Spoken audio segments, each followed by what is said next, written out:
Mr. President, for months, the American people have been gripped by the chaotic sideshow surrounding President Trump. It seems like every day another shoe drops on the Russia investigation, another White House staffer is fired, and President Trump tweets something that upends the government and causes our allies to move even further away from us. Despite all this commotion and all the drama and all the disorganization, there is one thing that Trump and the Republicans in Congress have carried out since day one with complete precision. They've carried out a comprehensive, all-out assault on American workers.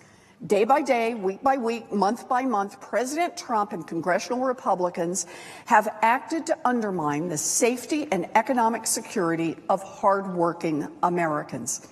Just observe what they've done. On December 8th, President Trump nominated Andrew Puzder, who was then CEO of fast food giants Hardee's and Carl Jr.'s, to lead the Department of Labor. That's right. His first major announcement affecting workers was to nominate a man who made his fortune on the backs of hardworking Americans to the top position in government charged with protecting American workers. On February 1st, just days after he was inaugurated, President Trump delayed a rule protecting workers from workplace exposure to a lethal cancer-causing substance called beryllium. On February 3rd, President Trump stood with big bank CEOs to announce an executive order to make it easier for investment advisors to cheat hardworking Americans out of $17 billion a year in retirement savings. On March 1st, the Trump administration delayed the rule protecting workers from lethal cancer-causing beryllium a second time. On March 6th, congressional Republicans followed the directive of big business lobbyists and voted to make it easier for government contractors to steal wages from their employees. On March 16th, President Trump released his budget blueprint proposing to slash funding for the Labor Department, whose job is to stand up for American workers, slash it by 21%. On March 22nd, congressional Republicans voted to make it easier for employers to hide injuries and deaths that their workers suffer on the job. On March 24th, the Trump administration delayed a rule that required mine operators to conduct safety inspections and tell miners about any hazardous conditions they discovered before the workers go into the mines. On March 30th, congressional Republicans voted to block cities from offering retirement accounts to more than 2 million employees who don't have access to a retirement account at work. On April 4th, President Trump delayed the rule preventing investment advisors from cheating hardworking Americans out of their retirement savings.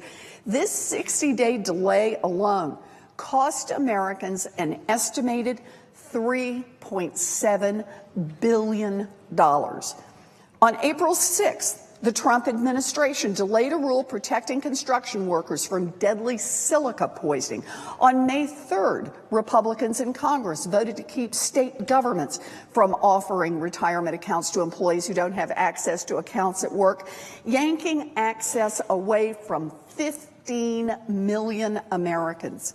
On May 23rd, President Trump called for massive budget cuts at the Department of Labor, including the complete elimination of worker safety training programs, programs for older workers, and funding for workers with disabilities. And on June 23rd, President Trump proposed exempting the construction and shipbuilding industries from the rule to protect workers from lethal cancer-causing beryllium, a move that could prove fatal to workers in these industries. That's a pretty despicable record. Despicable, but consistent. Workers get slammed over and over and over. And today, Senator McConnell has brought us down to the floor to sock it to American workers one more time before he sends us home for summer recess. Today, we are voting on the nomination of Marvin Kaplan to serve on the National Labor Relations Board. Now, pause here for just a second. The NLRB is probably the most important independent federal agency that you have never heard of. They are responsible for protecting the legal rights of workers to come together and bargain with their bosses for higher wages and better working conditions. You know, starting a union is not easy. Large employers fight union organizing campaigns tooth and nail. They hire armies of union-busting lawyers to run smear campaigns against the unions or to delay or kill organizing efforts. And that's why the NLRB is so very important. To serve as a referee that ensures employers play by the rules and workers get a chance to exercise their legal rights. Now, it's the NLRB's job to stand up for workers like the nearly 4,000 workers at the Nissan plant in Canton, Mississippi, who, beginning tomorrow, will vote on whether to elect a union to represent them. And that's what the NLRB has traditionally done. Stood up for workers. Just last week, they filed a complaint against Nissan, alleging that the corporation has violated the law by running a union-busting drive, warning workers that they would lose wages and benefits if they took the step of joining a union. It's also the NLRB's job to do the routine but important work of overseeing the elections. You know, just last month, the NLRB conducted a secret ballot election at Cooley Dickinson Hospital in Northampton, Massachusetts, where nearly 300 service workers elected to be represented by SEIU 1199.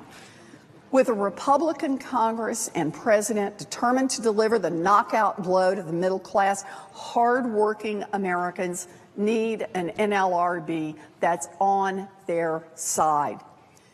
President Trump's nominee to the NLRB, Marvin Kaplan, has no experience practicing labor law, but we actually know where he stands on protecting workers. As a Republican House staffer, here's what he's done. He spent years actively working to strip workers of their right to organize under the law. He spent years working to overturn rulings by the NLRB that would protect workers' rights. He worked on legislation to delay union elections by at least 35 days, giving employers and their armies of lawyers and lobbyists more time to fight off organizing efforts. He worked on legislation to make some workers ineligible to join unions at their workplaces. He even fought efforts to ensure that Americans get paid the overtime that they deserve. So, after 8 months, the Republicans are about to go on vacation, but not before they jam the NLRB with a new anti-worker nominee. The biggest problem in Washington is that this place works great for giant employers and for giant corporations with armies of lawyers and lobbyists. But workers and their families just get ignored. President Trump doesn't seem to have any problem turning his back on millions of hardworking people. But that's not what we're here for. I'll be voting against Marvin Kaplan, and I urge my colleagues to do the same. Mr. President, I yield.